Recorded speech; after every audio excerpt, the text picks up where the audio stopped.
Today's ICD-10 quick coding tip answers a common question.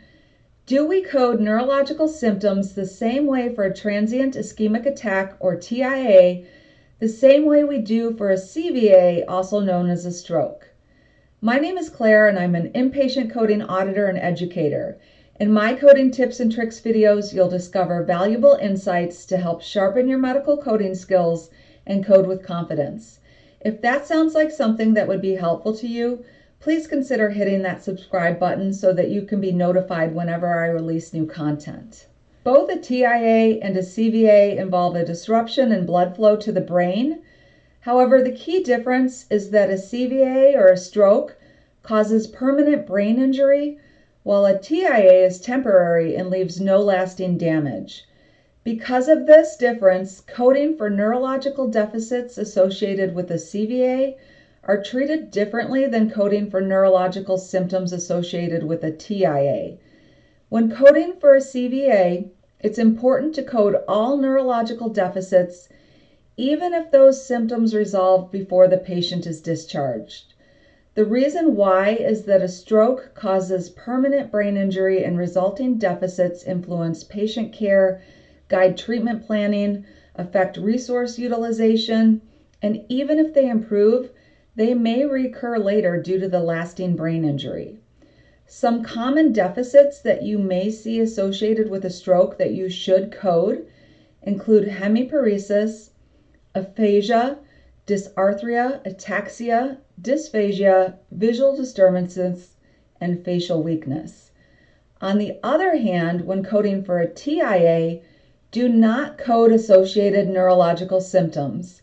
The reason why is because TIAs do not result in permanent brain injury, and since symptoms fully resolve, they do not impact long-term care treatment planning or resource utilization.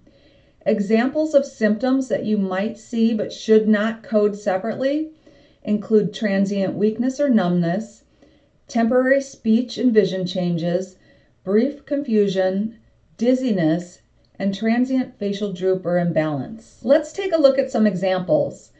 In the first example, the patient was diagnosed with a CVA or cerebral vascular accident after presenting with right-sided weakness and difficulty walking. These symptoms resolved prior to discharge. Now, even though the symptoms went away, we still assign two codes here. I639 for cerebral infarction unspecified, and G8191 for hemiplegia unspecified affecting the right dominant side. Why do we code the hemiplegia if resolved?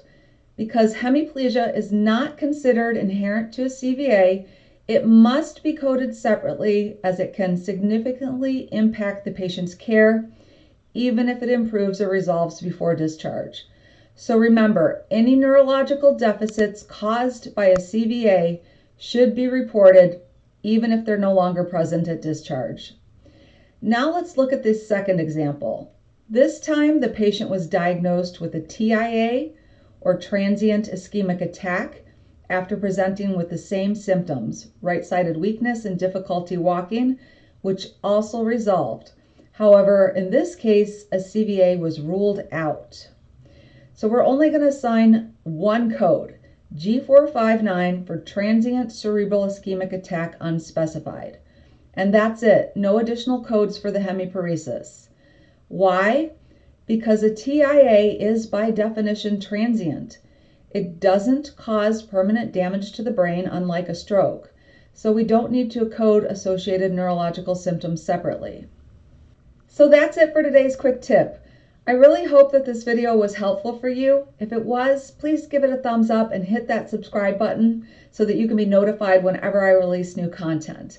If there's any topics that you'd like me to cover in the future, just leave a comment below and I'll add them to my list.